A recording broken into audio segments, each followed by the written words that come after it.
खुदावंद यीशु मसीह के पवित्र नाम की स्तुति और बड़ाई और तारीफ करते हुए आज परमेश्वर के वचन का मनन करने के लिए हम सब एक बार फिर उसके आंगनों में उपस्थित हुए हैं। आपको याद होगा कि हम बाइबल की पुराने नियम की पुस्तक उत्पत्ति का सिलसिलेवार अध्ययन कर रहे हैं। हम एक सीरीज चला रहे हैं। बाइबल की सारी किताबों को एक के बाद एक हम देखते जाएंगे जब तक प्रभु हमें मौके देता है। परमेश्वर का कलाम मित्रों वो खजाना है, वो ट्रेजर है जो आप अपने हृदयों में छिपा करके रखिएगा।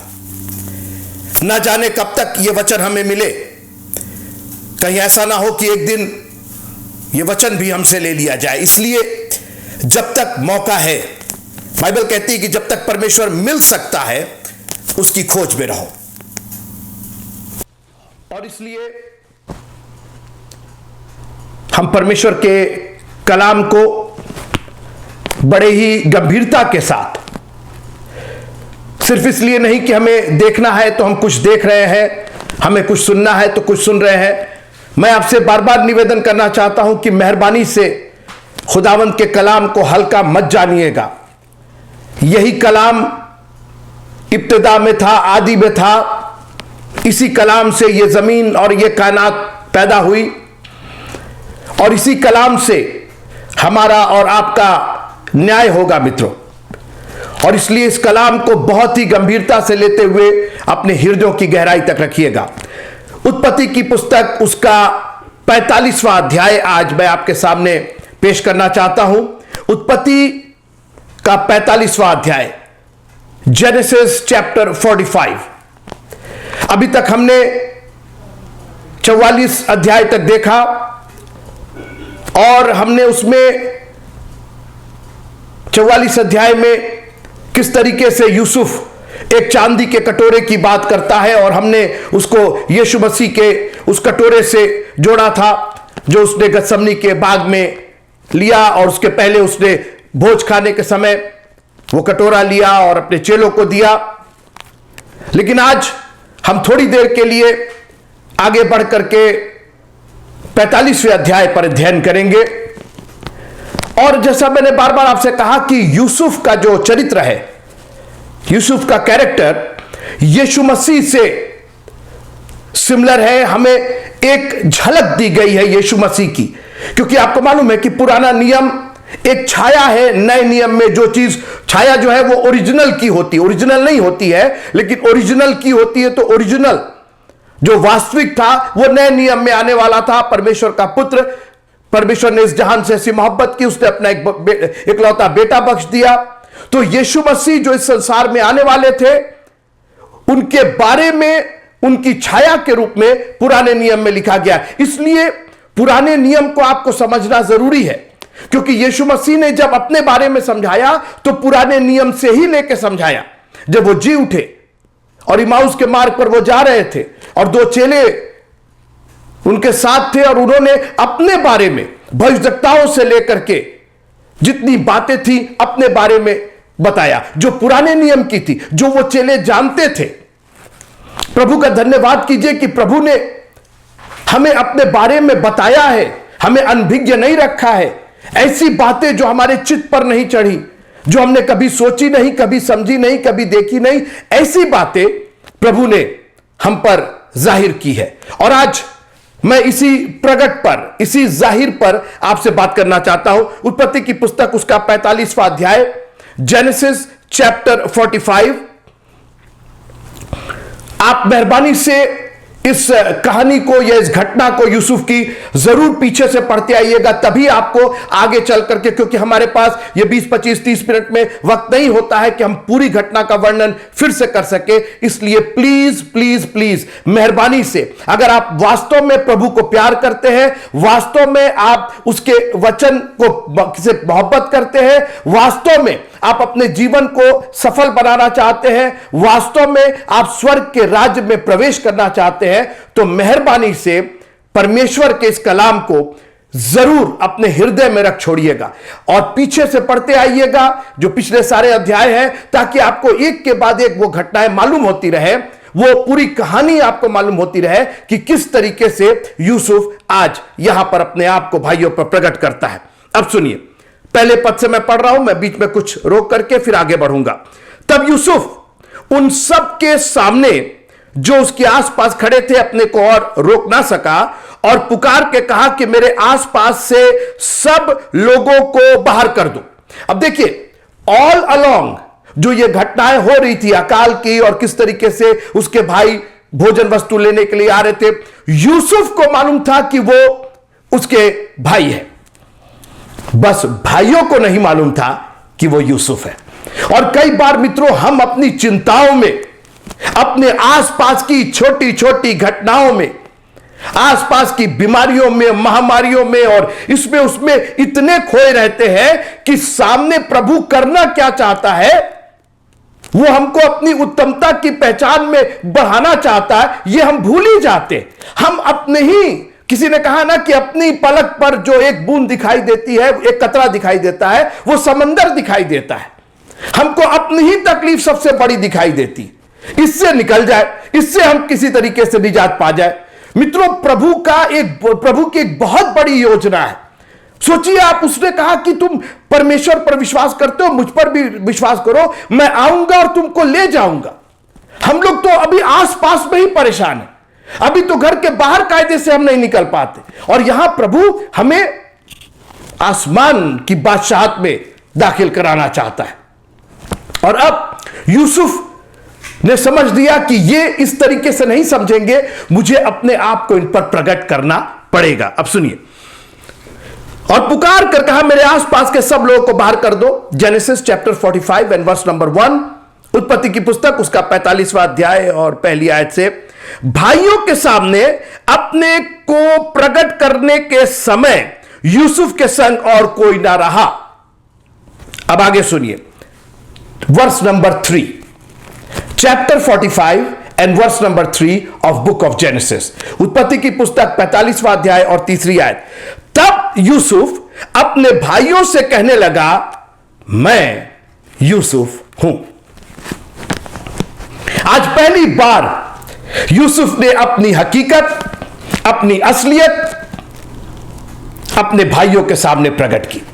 आज वो उसी जबान में बात कर रहा है जो जबान का है, जो जबान वो समझते हैं। उसने कहा मैं यूसुफ हूं। आपको याद होगा जब यीशु मसीह को गतसमनी के बाग में पकड़ने आए थे, यीशु मसीह ने कहा तलवारें, बर्छियां, भाला लेकर के मैं तुम्हारे साथ मंदिर में था, उस वक्त तो पकड़े नहीं, क्योंकि वो पहचान नहीं पा रहे थे कि वो किस यीशु को पकड़ना चाह रहे हैं। अभी तक वो यीशु जो अंधों को आंखें देता था, मुर्दों को जिंदगी देता था, पानी से दाखरस बनाता था और कोड़ियों को छू करके चंगा करता था, मित्रों, हिम्मत नहीं थी उस पर हाथ डालने की। आज वो सोच रहे थे गतसमनी के बाग में, जहां और कोई नहीं उसके पास है, आज चलो उस पर हाथ डालते हैं। और यीशु मसीह ने पूछा किसको ढूंढते हो? उन्होंने कहा यीशु नासरी को। और यीशु मसीह ने कहा मैं हूं। लिखा है कि वो पीछे हटकर भूमि की मुंह के बल भूमि पर गिर पड़े। आज यूसुफ अपने आप को भाइयों पर प्रकट कर रहा है और कहने लगा मैं यूसुफ हूं, क्या मेरा पिता अब तक जीवित है? दो इतने मैं कहूं इस तरीके से वार छोड़े गए इन भाइयों पर कि ये भाई तो, इनको तो समझ ही में नहीं आया कि ये हमने सुना क्या है, इसने कहा क्या है और हमने सुना क्या है। जैसे मैंने कहा, जब यीशु मसीह ने कहा कि मैं हूं, तो वो तो जमीन पर मुंह के बल गिर गए। आए थे भाला, बर्छी, तलवारें लेकर के, आए थे सेना और सेनापति लेकर के, और मुंह के बल धूल चाटने लगे जब उसने अपनी असलियत बता दी। और यहां यूसुफ ने कहा मैं यूसुफ हूं।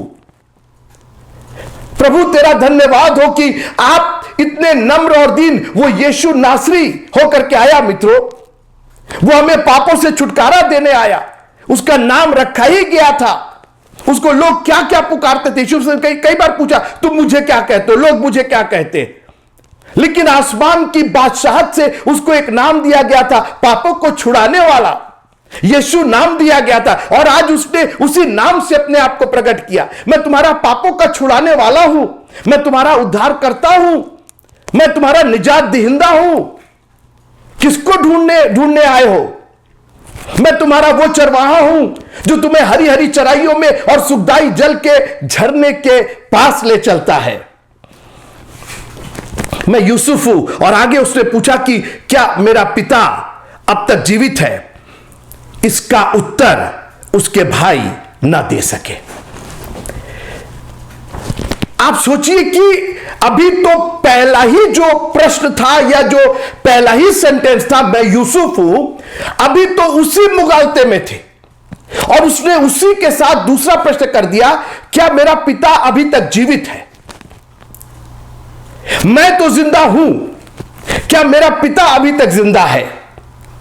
और ये भाई उसका जवाब इसलिए नहीं दे पाए कि अभी तक, मेरी बात ध्यान से सुनिएगा थोड़ी देर के लिए, ये भाई अभी तक उस झूठ को जो इन्होंने अपने पिता से कहा था 37वें अध्याय में 37वें अध्याय में कि और तब उन्होंने यूसुफ का अंगरखा लिया और एक बकरे को मार करके उसके लहू में डुबा दिया और अपने पापा को कहलवा भेजा कि यह अंगरखा पहचान लीजिए, उसको जंगली जानवर ने खा लिया।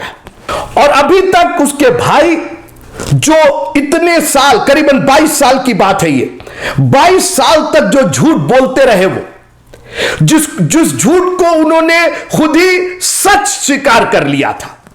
हाँ, सुनते रहिए मित्रों, आज उनके पास कोई जवाब नहीं था।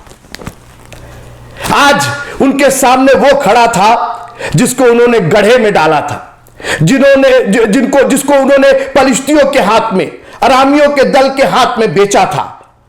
आज वही यूसुफ अपने आप को इतनी शालीनता के साथ, इतनी नम्रता के साथ, किसी और के सामने नहीं, अपने भाइयों पर, यीशु मसीह इसके पहले कि वो क्रूस पर जाए, अपने चेलों के साथ, अपने जो शागिर्द थे, अपने जो चुने हुए बुलाए हुए थे, उनके साथ उसने कहा कि तुम्हारे साथ फसह का भोज खाना है।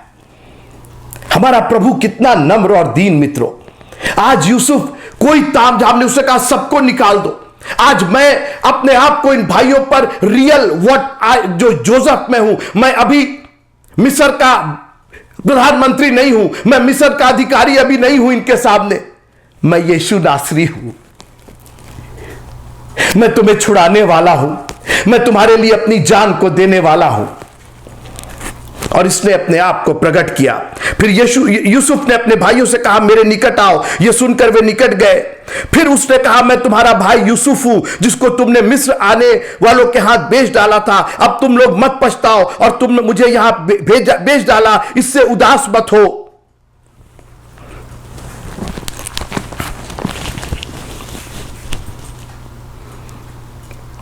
मैं एक बात कहना चाहता हूं मित्रों कि बाइबल बड़े स्पष्ट रूप से पहचान की बात करती है।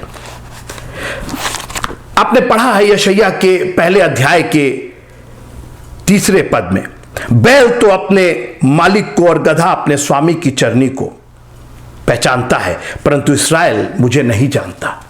मित्रों, आज प्रॉब्लम यह है कि हम सब कुछ प्रभु से ग्रहण कर रहे हैं। सारी आशीषें, हर दिन की आशीषें हम उससे ग्रहण कर रहे हैं। ये जो अकाल हुआ था ना मित्रों, इस अकाल में अगर कोई चीज उनको सस्टेन कर रही थी, उनको बचा करके रख रही थी, तो वो यूसुफ का दिया हुआ अन्न उनको बचा के रख रहा था। सारी चीजें यूसुफ से मिल रही थी मित्रों, मगर वो यूसुफ को पहचान नहीं रहे थे। और मैं नहीं जानता हूं कि आपने कितनी बरकतें ली है खुदावंत से, बचपन से लेकर के उसने माला माल किया है आपको। अकाल के दिनों में, आपको महामारी के दिनों में, आपको गरीबी में उसने संभाल करके रखा है। अपने भंडार से इतना कुछ दिया है। बस आपकी प्रॉब्लम ये, आपने आज तक उसको यूसुफ करके नहीं पहचाना। यीशु मसीह ने कहा जब तुम प्रार्थना करो तो इस तरह से प्रार्थना करो, ऐ हमारे बाप। आपने बाप करके नहीं पहचाना है, आपने उसको खुदा करके पहचाना, आपने गॉड करके पहचाना है, आपने उसको ईश्वर करके पहचाना। कभी बाप करके पहचानिएगा उसको, कभी उसको उद्धारकर्ता करके पहचानिएगा, कभी उसको अपना मालिक समझ करके पहचानिएगा।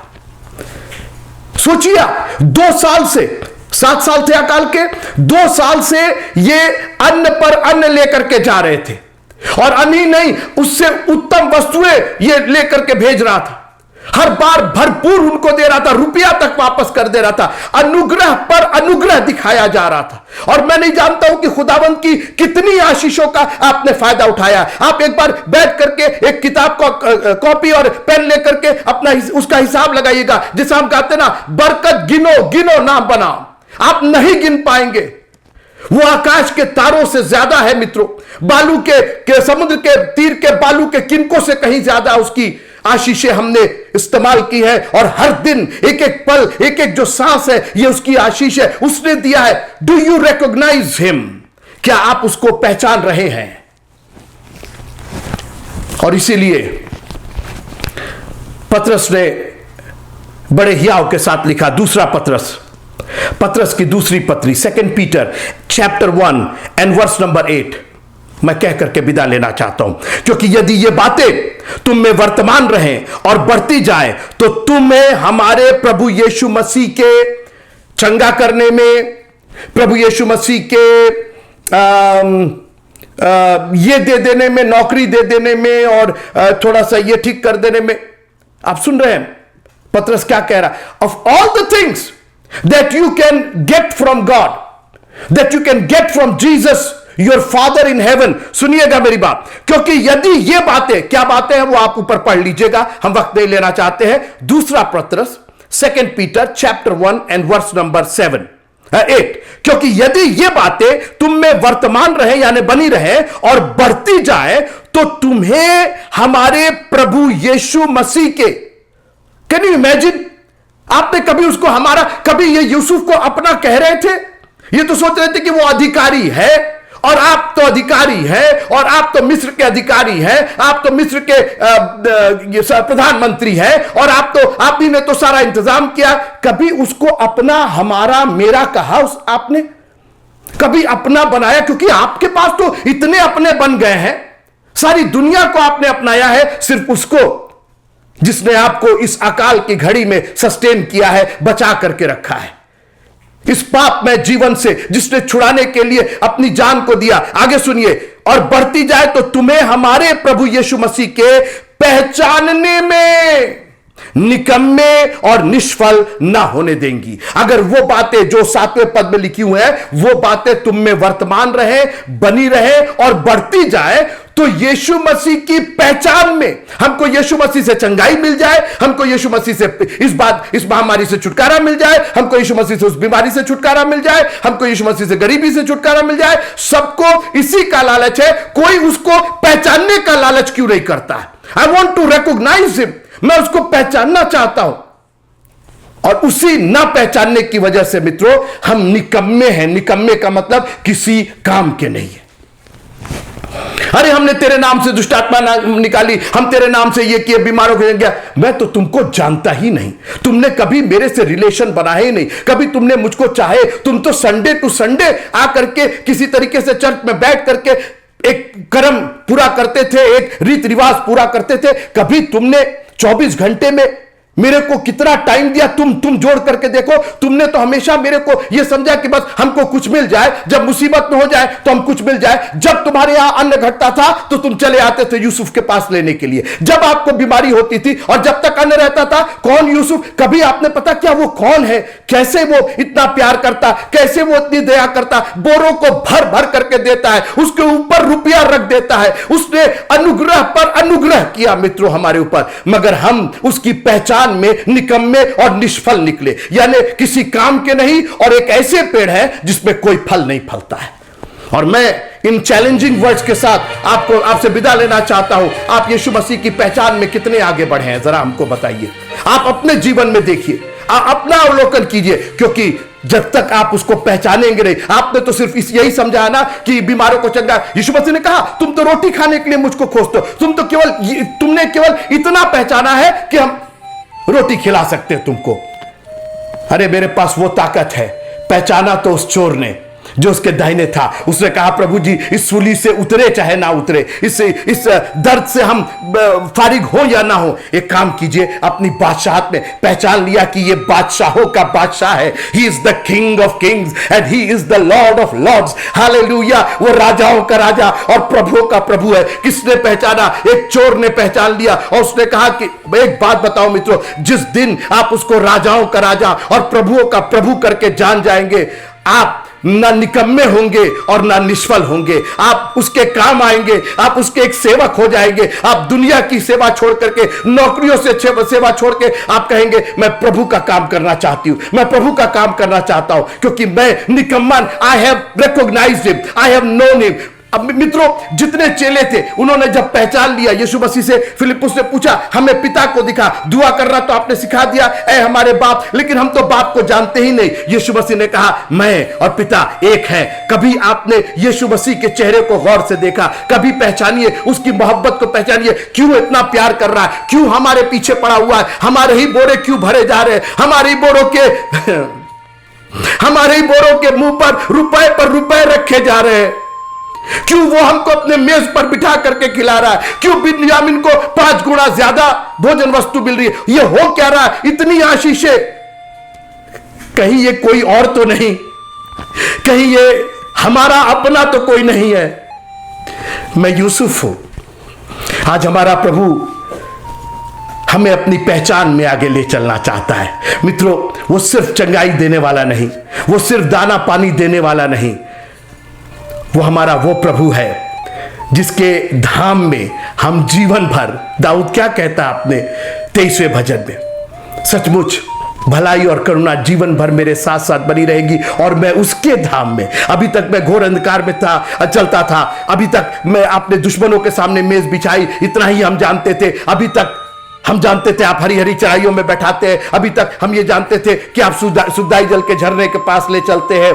अब पता चला कि आपके धाम में, आपके घर में तो हम सदा सर्वदा निवास कर सकते हैं।